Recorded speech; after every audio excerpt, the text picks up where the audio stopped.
Welcome to the Aerospace Advantage podcast, brought to you by PenFed. I'm your host, Heather Lucky Penney.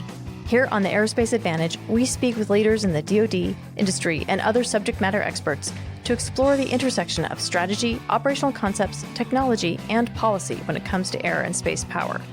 So, if you like learning about aerospace power, you're in the right place. To our regular listeners, welcome back. And if it's your first time here, thank you so much for joining us. As a reminder, if you like what you're hearing today, do us a favor and follow our show. Please give us a like and leave a comment so that we can keep charting the trajectories that matter the most to you. We talk about it all the time on the Aerospace Advantage. The Chinese Communist Party and Xi Jinping are clear about their intention to absorb Taiwan into the People's Republic of China. The People's Liberation Army, Navy, their so-called Coast Guard, they've expanded their reach throughout the South China Sea in an attempt to control contested islands and even build new military bases on reefs and shoals that they've built these islands up literally out of the ocean. The People's Liberation Army Air Force has dramatically increased incursions into Taiwan's airspace, and they've conducted dangerous intercepts of U.S. and coalition aircraft. China is increasing both the quantity and the quality of its forces in every domain, from subsurface all the way to space, while Xi targets readiness for a Taiwan invasion in this decade. We must recognize the imperative for deterring Chinese aggression, denying China regional hegemony in the Western Pacific, and potentially defending Taiwan from an invasion. If deterrence fails and there's a conflict in the Western Pacific, every domain will be contested. But air and space superiority will still be essential precursors to any joint operation. The Pacific Theater presents paradoxes that will expose difficulties in meeting this challenge, namely that the Pacific Theater is huge. It has finite options, limited options for air bases, yet disaggregating forces and dispersing operations using concepts like agile combat employment will be necessary. And despite the necessity of these dispersed operations for survivability against the Chinese threat, the joint force will still need to aggregate at specific times and places to synchronize their mass and concentrate joint firepower to inflict high losses on the enemy. The dispersion, logistical support, and then mission integration will take a lot of coordination. Commanding and controlling forces dispersed across the gigantic theater, while contested in every domain, presents an enormous challenge for Air Force and DoD leadership from all levels, from combatant commanders all the way down to mission commanders of force packages, and even further down to NCO and airmen generating air power and defending contingency locations on a Western Pacific island. Despite significant effort and advancement in combined joint all-domain command and control, or JADC2 for short, or the contributing service programs like the Advanced Battle Management System, ABMS, Project Overmatch, Project Convergence, the Chinese Communist Party and the People's Liberation Army will use every trick in the book to exploit the electromagnetic spectrum to contest, degrade, and deny communication. If the balloon goes up tonight, we'll go to war with the platforms, the communication systems, and the airmen we have, not the ones we wish we had. So, while we often talk about operational concepts or the technology inherent to Air Force platforms, we also need to focus on the airmen who generate the air power that secure Americans' global interests. Our airmen will assume physical and professional risk to generate and operate Air Force weapon systems in conflict. Those airmen will be on the ground or in the air with a forward perspective, but they'll experience periods of limited or even no communication at all. They'll have to rely on their understanding of their mission and their commander's intent, together with their ability to synthesize problems, think critically, and problem solve faster than the enemy. This idea of decentralized execution by delegating authority and empowering subordinates to make decisions is called mission command. It's a philosophy of leadership that is a core tenet of air power, and it's far from new. But as we focus westward towards the Pacific, the Air Force must exploit every opportunity to enable flexibility, initiative, and responsiveness in order to accomplish the commander's intent. The potential consequences of over-relying on centralized command and control are devastating. Inaction, paralysis, misunderstood intent, lack of initiative, or risk aversion could drive the Air Force to lose air engagements and air campaigns. So, here to discuss mission command and how airmen can get comfortable making decisions and operating based on commander's intent is Lt Col Glojek, one of our Mitchell Institute Air Force Fellows. Plugger is an experienced fighter pilot and graduated fighter squadron commander. Besides having spent 2 assignments in Indo-PACOM, he's also led his squadron through extensive agile combat employment training. And also with us today is Lt Col Badger Underwood from the LeMay Center for Doctrine Development and Education. Besides being an experienced AFSOC U-28 pilot and weapons officer, Badger has been front and center for the development of Air Force Doctrine Publication 1-1 on Mission Command, which was released last summer, and it dramatically increases and clarifies the airman's perspective on Mission Command. So, Plugger, welcome back to the Aerospace Advantage. Thanks, Lucky. Awesome to be back. And as the active duty Air Force fellow here at Mitchell, I'll remind everybody that these thoughts are my own and don't necessarily reflect the position of the DoD or the Air Force. And Badger, welcome to the Aerospace Advantage, and thanks for taking the time to share your expertise with our audience. Hey, happy to be here. Hopefully I can help. Oh, absolutely. So, Badger, if you don't mind, would you please get us started big picture with what is this concept of Mission Command? Yeah, that's a big question. So Mission Command, fairly new in Air Force lexicon, but been around a long time, dates back even before the German Army, although we see it comes to light or it comes into its own towards World War II, and we start to see these concepts of mission command. The Army eventually starts to use the terms decentralized execution in the late 60s, and then the Air Force starts using the term decentralized execution around the 1970s. And eventually these kind of grow into what we now call mission command. And the Army starts that sometime in the 1990s, early 2000s. And we have just recently developed or adopted the term mission command. But what it really focuses on are these ideas of pushing authority down to the most prudent level or to the individual that has the ability to make decisions. What's important when you think about mission command, though, is it's not just a colloquial term, command of a mission or mission command. I think a lot of times it gets misinterpreted that way. What mission command really is this huge umbrella term that really is a philosophy. It has both cultural elements. It has real world literal application in terms of giving authority to commanders at a specific level in order to react to situations. So there's a big picture that goes into all of that, and it's best to think of it as a philosophy. So when we think about mission command in the Air Force, it's going to be a little bit different than our Army brothers, but it ultimately circles around that ability to decentralize our command and control function and give authority to those at the front line that can make decisions quickly and effectively. That sounds really important, especially in a highly contested environment where we have to be able to scale our operations well beyond what we've seen within the Middle East and be able to continue to operate even when the spectrum is denied or contested. So, Plugger, from someone who spent most of your career in a fighter squadron, can you give us that operational perspective on why you think the concept of mission command is so important? I mean, so we've talked about the Western Pacific command and control challenges and some of the difficulties we'd expect, but what have you seen? I mean, why do you think that the emphasis on mission command has increased? Yeah, so I think the Air Force has been great at decentralized execution in the air, or what I think of as tactical mission command. In planning, we find the commander's intent in the Air Operations Directive, and we lead large force packages airborne, and we're constantly making decisions. We have captains and majors who have take-on or tactical control of air power force packages, and they're tasked in the air tasking order, and they lead hundreds of airmen and just billions of dollars worth of assets, and they do a great job.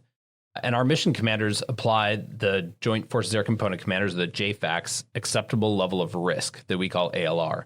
They apply that on every mission, and it's usually clearly defined in a joint mission planning publication what the definition of those different levels are. So what is an acceptable level of risk? Could you go into that concept a little bit more for our listeners? Yeah, so often you'll talk about like everywhere from extreme, which would be like you can go out on this mission and it doesn't matter if your jet or your body comes back. It is so important that we go and attempt to strike this target. So if you need to go and run out of fuel to make it to your target, you need to go do that. That's a Doolittle Raider type situation. Exactly. That's the best example there is the Doolittle Raiders who, launched probably beyond ALR extreme, if that's even possible. Absolutely, yeah. But a normal one is moderate. So you need to go out and, yes, it's important that you hit your targets today, but there's a specific loss ratio that is defined by that. So, we're expecting some normal attrition that we are not going to go into a threat without at least mitigating that threat. So I think I'm not going to send my A-10 directly against the SA-15 without some sort of seed or suppression or, something like that. And what that allows commanders to do is manage the urgency of the target, the level of threat, as well as manage their resources at war so they can continue to prosecute the war the next day.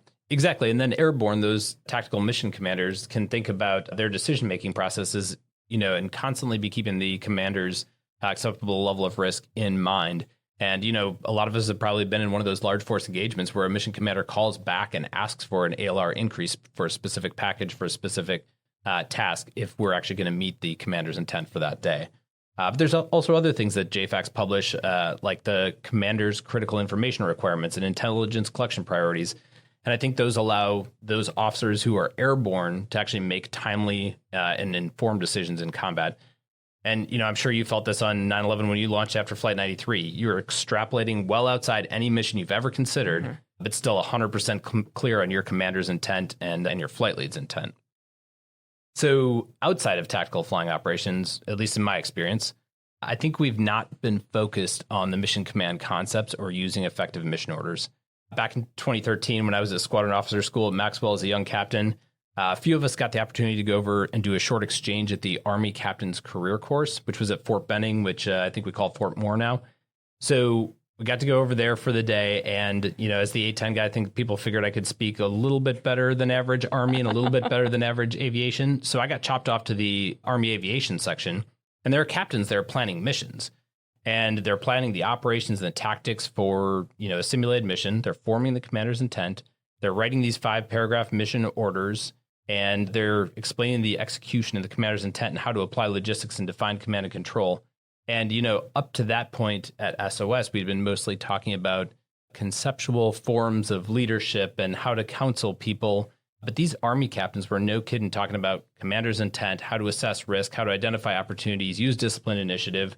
And I actually spent the rest of my time at SOS wishing I could go do what the Army aviation officers were doing like that one day at the Captain's Career Course. So they were actually working on the skills and tasks that they would need to execute combat operations.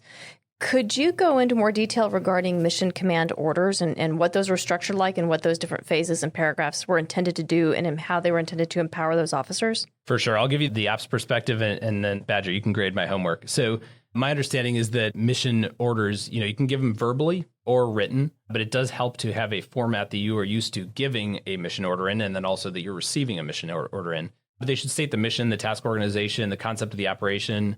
And then we break that down usually with an orientation around a map, which is kind of the, in parentheses step. And then the situation, the mission, the execution, the force sustainment, and then the command and control or the command signal and communications. And there's a couple of ways that I think these are important to apply. And the first is that if it's on paper and it's written, we probably have a pretty good shared mental model of what this mission is. But the second, and I think where this is going to become important in the future, is that it's like your contingency plan, right? So in case you lose the command and control or the connectivity to your higher tiers of leadership, you can look back at that and say, well, the commander's intent was this, my acceptable level of risk was this. And then you can use that knowledge to inform your decision close to the front line. And I think, as close air support pilots, probably all three of us have flown close air support missions downrange. We've spent a couple of decades in combat, and we've even been talking to the Joint Terminal Attack Controllers on SATCOM, and they are sitting next to a JAG, and they're sitting next to the general officers, the Target Engagement Authority. We've probably heard things like CFAC directs on the radio, meaning that we're getting direct guidance from that 3-star who's a couple countries away. So I think as a force, we've become accustomed to a lot of, even centralized control and centralized execution.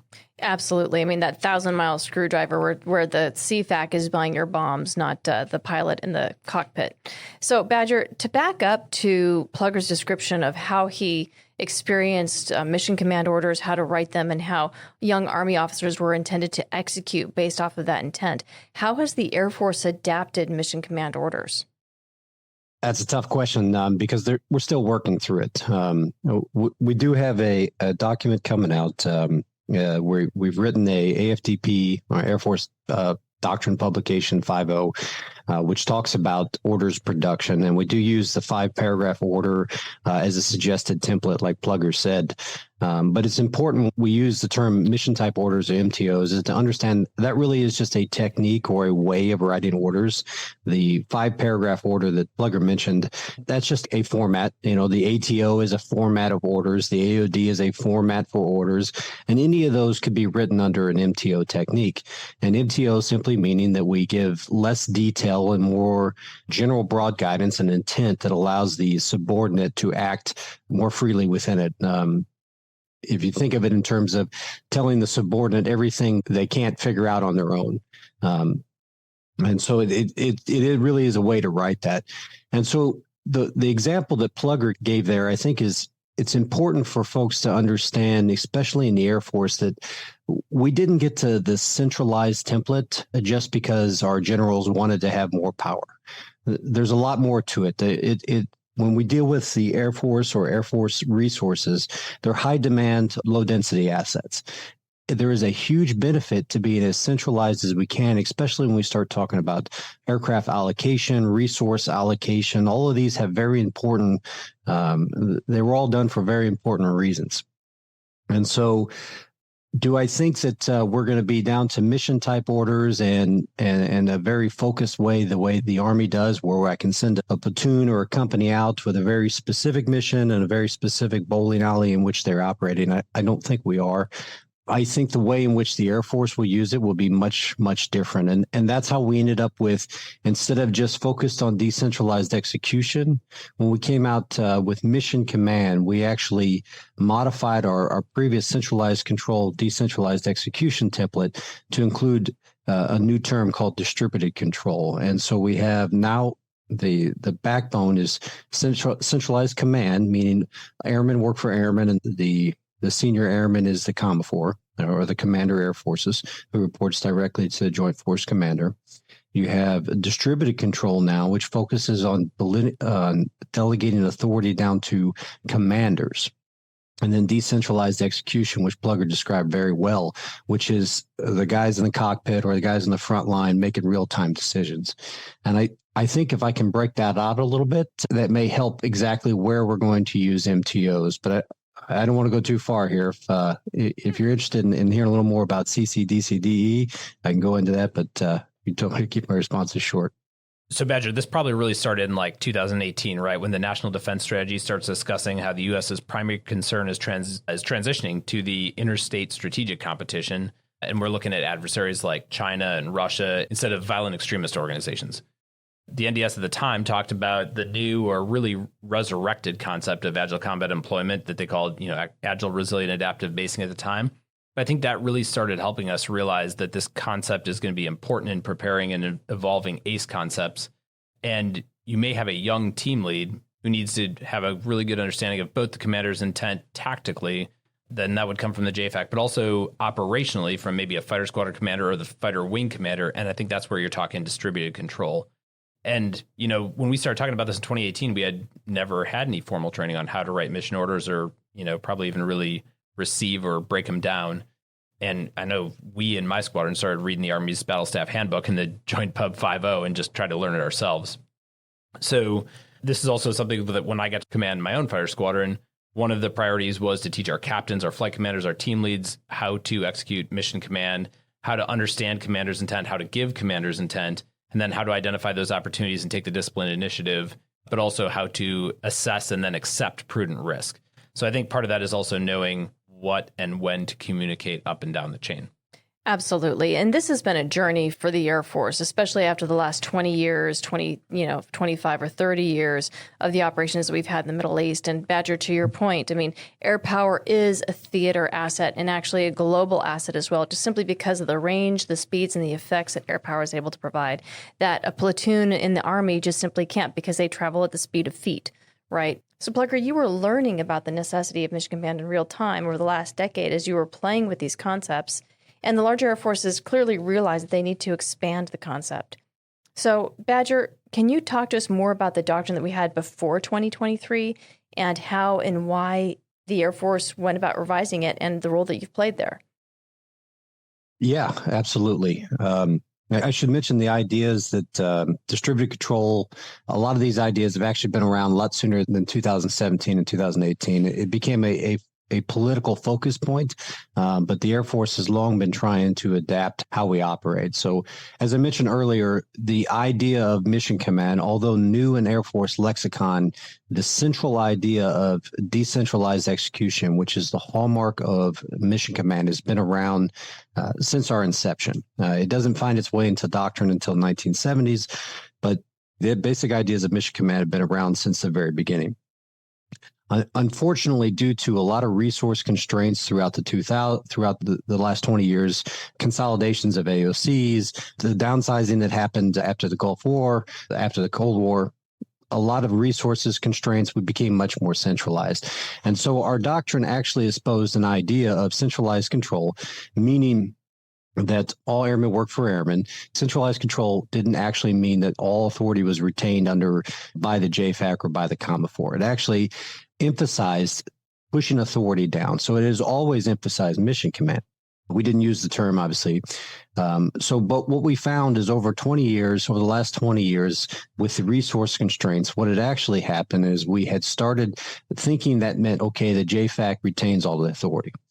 And so what we did when we changed the doctrine was to change the way in which it was perceived, although we didn't change its actual precepts. So the way you think of it is centralized control. Actually, what meant centralized control, which was airmen work for airmen, we just changed that word. So we went from centralized control to centralized command, meaning all airmen work for one airman. And then the idea of decentralized execution, which always meant push authority down to the lowest prudent level. That didn't really focus a lot on commanders. It wasn't interpreted as, hey, we need to push authority down to other commanders. So decentralized execution under the previous centralized control, decentralized execution template split. So decentralized execution became distributed control and decentralized execution. Distributed control now emphasized the idea of pushing authority down to commanders in order to command and control as necessary. The decentralized execution became focused on the frontline airmen, the guys in the cockpit, the guys on the front lines, able to adapt as necessary. And with those two terms, we have a document coming out, AFDP 3.0.1, Command and Control, that really explains this in much more detail, meaning the idea behind distributed control now, and what we need to do to meet the challenges in the Pacific is actually decentralize our command and control function. And what we're doing is decentralizing that by enabling commanders at lower echelons to make decisions and to command and control forces. So how we used to, the typical way we think about command and control under the very centralized methods we've done over the last 20 years is you have a centralized AOC that puts out an order, and then that centralized AOC is also responsible for the controlling of aircraft, moving them around theater, tasking them, etc. But if you think in terms of distributed control, what we're actually talking about is the publishing of the order, the giving of the tasks may still be a centralized entity, but the ability to move aircraft around can fall at a lower level. And so distributed control is also ultimately about the ability for echelons between the squadron, between the wing, and in between the wing and the theater AOC, having authority to command and control and push aircraft around as necessary or to retask as necessary. And that's what we mean when we say distributed control. And so this really allows the JFAC to be able to have an integrated air campaign, a vision for the theater through his centralized command, and then push the distributed control, push that piece down to the regions where they're able to still synchronize and support each other's maneuvers and capabilities and effects, even though they're not necessarily being fully coordinated and tightly controlled through the AOC, correct? That's exactly correct. And obviously, that's incredibly complicated to do because the centralized AOC will likely still have a role for that synchronization because we do have to synchronize air power. It's not, it hasn't got any less complex. Especially as we move into family of systems and we have CCAs and we're no longer just sending out two ships of fighter aircraft to execute a mission. This is going to be an integrated air campaign. So you're right. This is going to be much more complex. Yeah, absolutely. And I think that's where you see a lot of the technology developments. We haven't talked about ABMS and all those, but a lot of those come down to really enabling what we talk about when we say mission command. So that shared understanding, that mutual trust, all that happens because of what the technology, these systems are being developed to allow to share that information across the echelons and across the different command and control nodes. Doctrinally, it's as simple as saying, okay, we have to give them authority, but to actually execute it, sharing of that information becomes very critical. And that mission command is the thread, the intent that gets pushed down from the centralized command through the distributed control and into the decentralized execution, where individuals in crewed aircraft and in other capabilities are actually maneuvering in with that intent. And that's what provides the overall integration across that air campaign. It decentralizes the command and control function, is how we say it in doctrine. PenFed checking and savings accounts are here for all your adventures. From... Do you take this man to be your husband? I do. To... He has your eyes. He's perfect. Learn more at penfed.org. Federally insured by NCUA. So can you talk to us a little bit about the notion of disciplined initiative and prudent risk? We talked about acceptable levels of risk earlier, but what is prudent risk and disciplined initiative, and how does that tie into the execution? So we travel around a lot, briefing AFDP 1, Attack 1, which is the mission command. And I think it's very easy for folks to understand this at the very tactical level. For, somebody in aircraft, they go, okay, Gulf War, I dropped my bombs. I came by, I happened to see a highway full of Iraqi soldiers. I'm going to drop whatever bombs I have left. That's disciplined initiative. But that's really not what we're talking about, especially in the AFDP 1 Tech 1, which focuses much more on the operational level. We're really focused on commanders being able to make decisions in command and control. It's much less focused on the tactical level. As Plugger said, we do feel that airmen are very good at adapting to situations. I think that's very much in our DNA. But to create a command and control system that is decentralized, that allows commanders at various echelons to be able to exploit opportunities, that's really where we want to focus when we say discipline initiative. If I'm the commander and I'm in charge of the marshaling and the retrograde of a particular force package going in and out, and I don't mean the mission commander in the air, I mean a C2 node that has been given the responsibility for vectoring aircraft in and out under an ACE construct, either headed to a target or heading to a new location. Well, that's likely to be some kind of C2 node that's handling that.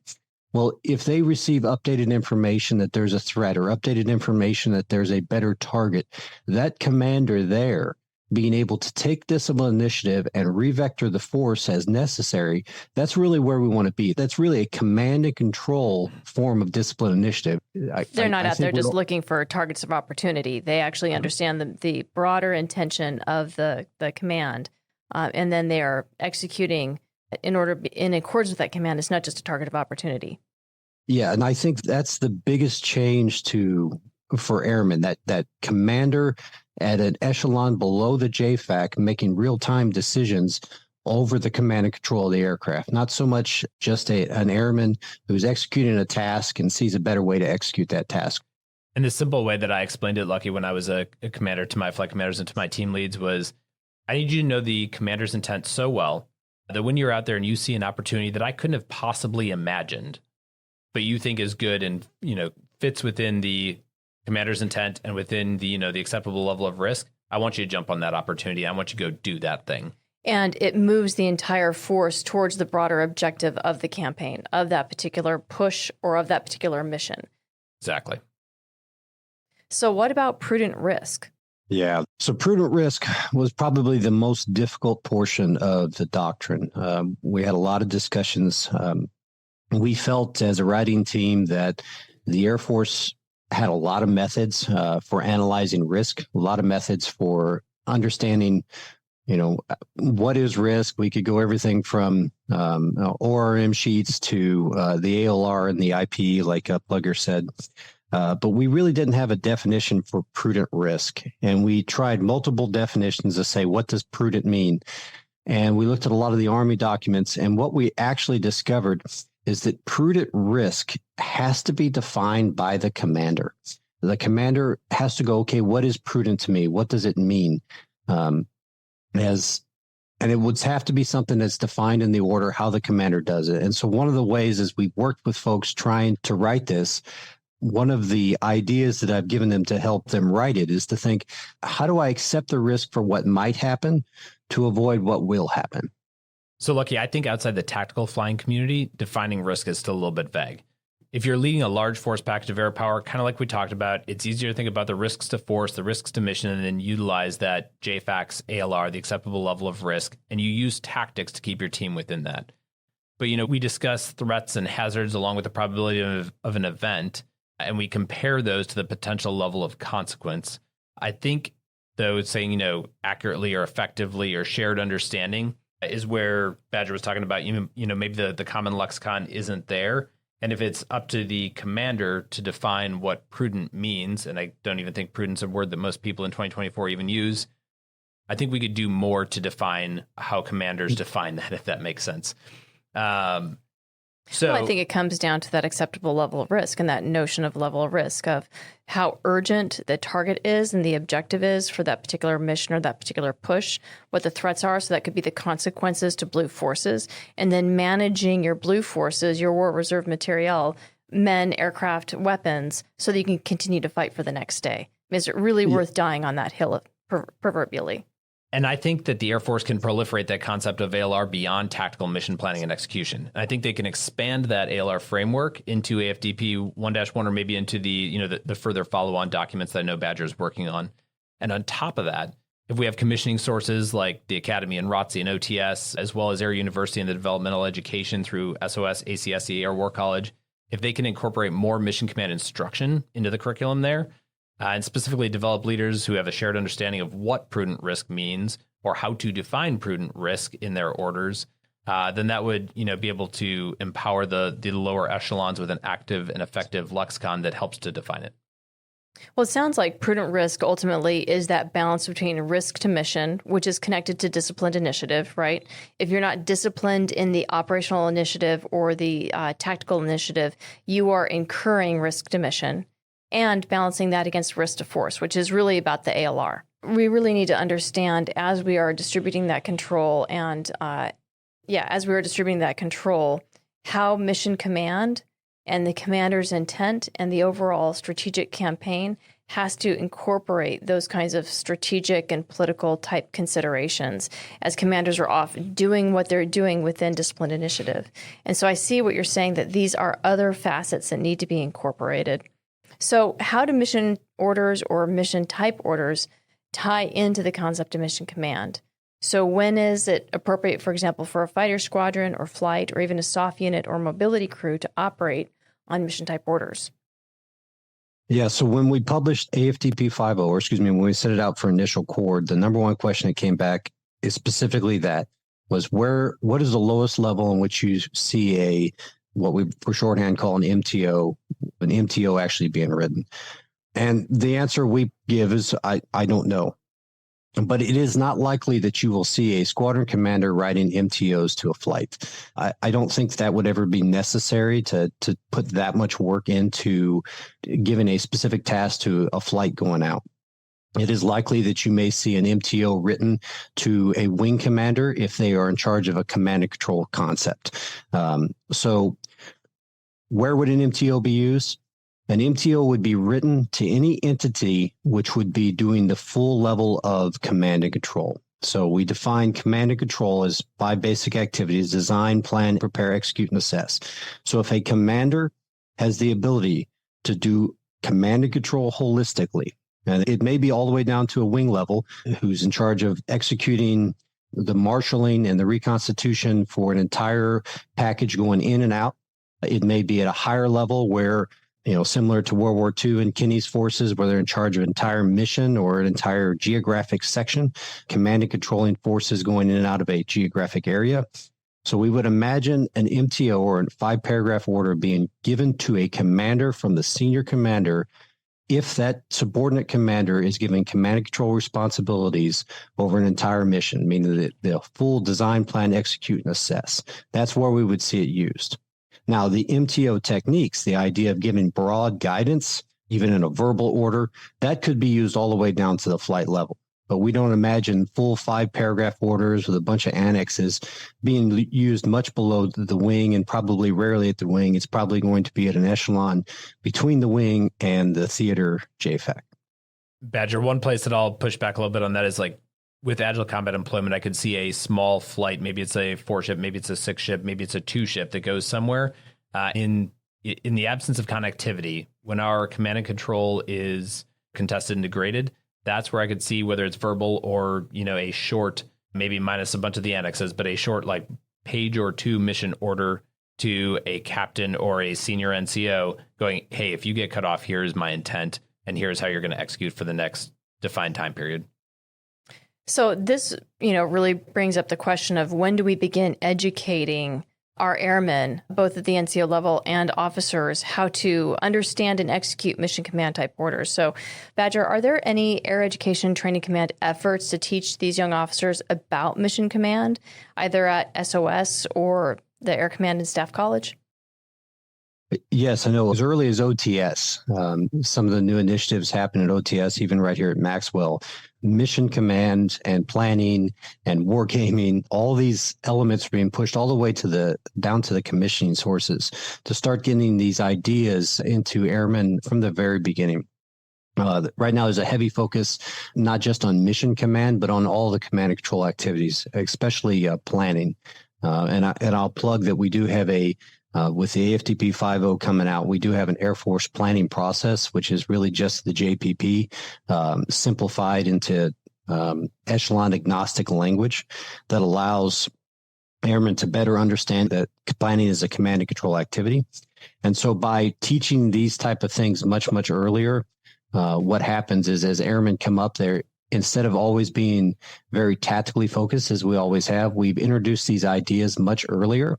And so by expanding the way in which they view things, so I wouldn't just view through the Air Force through a U-28 lens, but I can start to see the whole picture. We actually enforce mission command through that shared understanding right from the very beginning.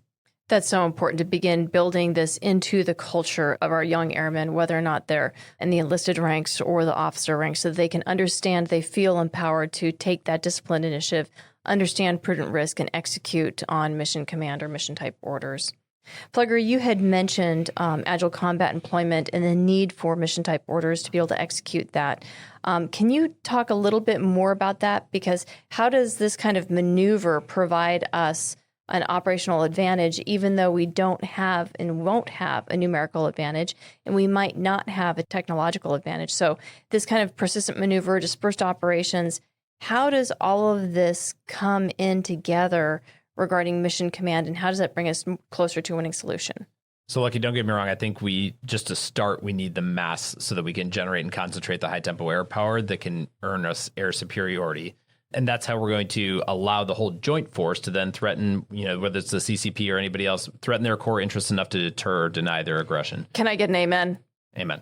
So, in that vein, every B-21, F-35, F-22 NGAD, certainly it's CCA, all of those fighters and assets and bombers and everybody that supports them will make a big difference in this fight, especially when you have the sensors and data links and fusion that can make 2 + 2 more than 4. But I think the more mass, the more autonomy, the more dispersion we add, the more critical American airmen's decisions and that command philosophy will be to realize in the force packages that can actually exploit the adversary's weaknesses.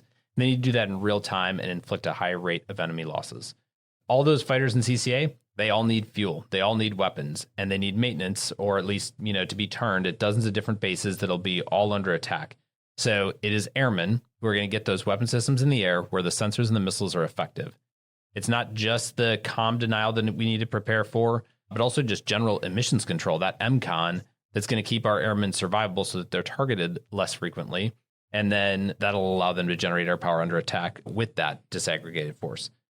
And I think specifically, I really believe that Americans and our democratic allies have a cognitive advantage in problem solving and critical thinking and decision making, because our airmen grew up in a democratic society that values initiative and critical thinking. And I don't think that's the case in communist societies. We're loyal to the Constitution. We're not loyal to a single leader that has ultimate authority like Xi or Putin. I absolutely agree. I think human cognition is going to be our asymmetric advantage as a blue force, as an American force with our democratic coalition and allies, because we will then have the ability to operate, to use mission command to chunk the rock and take the disciplined initiative, even through uncertainty, even through spectrum contested operations. It's that human cognition that is going to provide us that advantage. And I've done a lot of work with CCAs and autonomy, and there's only so much that they can do within the scope of their software and their training. but humans can innovate, humans can improvise, and we're very creative. And so I agree with you that the crewed aircraft and the human cognition in the forward edge of the battle space will be crucial. Yeah, and since we're talking about human cognition, immediately makes me think of John Boyd. Wars are won and lost in the minds of men and women. And if you consider John Boyd's concept of synthesis, or what he called, building snowmobiles, great speech, YouTube that if you haven't seen it. But if our airmen have experience breaking down and then solving smaller problems, it prepares them to solve the problems that they'd never seen before. Those, unimagined circumstances where they're going to have to make a tough choice. So airmen are going to have to problem solve. They're going to have to think critically. They're going to have to make decisions based on, all on a solid understanding of what their mission is and why it's important. So, as we go forward over the next couple of years, I think training and practicing mission command decision making is going to mean accepting some risk in peacetime. Commanders should allow and then debrief some good faith mistakes. We can't expect those commanders and team leads who grow up and, advance by making conservative calls constantly and have constant oversight to then someday be bold leaders who bias action on day one of a pure conflict. So I think we can train this into our Air Force culture. As Badger said in the beginning, like mission command has a cultural aspect, but we can train that into our culture deliberately, starting maybe at the junior NCO level all the way up. And that does take time. It takes effort. It probably take a little bit of risk. But I think mission command is the critical layer of resilience that we need in our command and control structure. So it's time to stop talking and start taking action. I know that the CSAF, he's got his own reading list. What's the kind of reading list that you gentlemen put together? I mean, clearly besides Air Force Doctrine Publication 1-1, which I'm sure is riveting. That's kind of book that's going to keep you awake all night, right? But do you have any book recommendations or other things that can help folks get more of an idea of how to execute commander's intent, lead, and ambiguity? Anybody who knows me knows this answer I read can end up being a long answer. But a couple of things. L. David Marquet's Turn the Ship Around is an awesome book just for any leader. That's probably my number one recommendation. His other book, Leadership is Language, I also like. But also Pete Blaber's The Mission, the Men, and Me, or even Secretary Mattis' Call Sign Chaos was an awesome book too. Badger, how about you? Doctrine is not fun to read. I'll give you that. One thing I will point out, though, is the importance of doctrine, although it has been pushed kind of the wayside over the last 20 years, especially with the COIN operations. I'll reemphasize the importance of reading AFTP 1, AFTP 3.0, which is coming out with a revision, AFTP 3.0.1, Command and Control, and AFTP 5.0. And the reason I'm pushing on the doctrine is we share a hallway with lessons learned.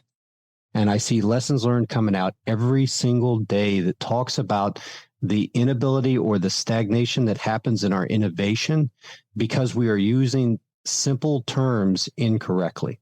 We just got a huge lessons learned report back from XAB, and they're having difficulty enacting the concept simply because we're not using terms correctly.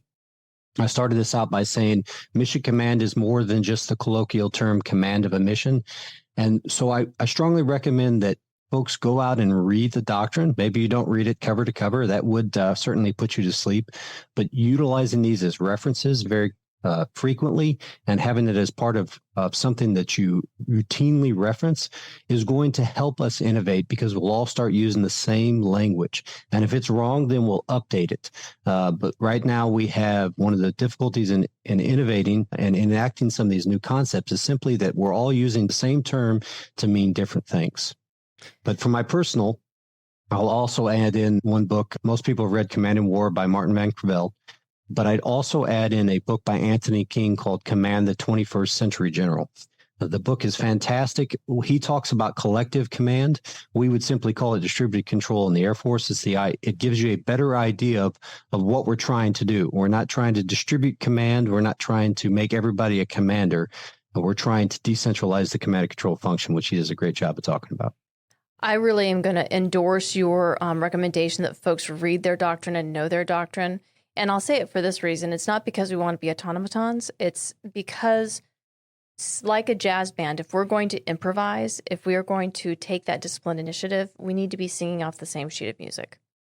So, gentlemen, it's been a fascinating conversation, especially given your perspectives on why mission command is an essential part of winning the fight in the Western Pacific.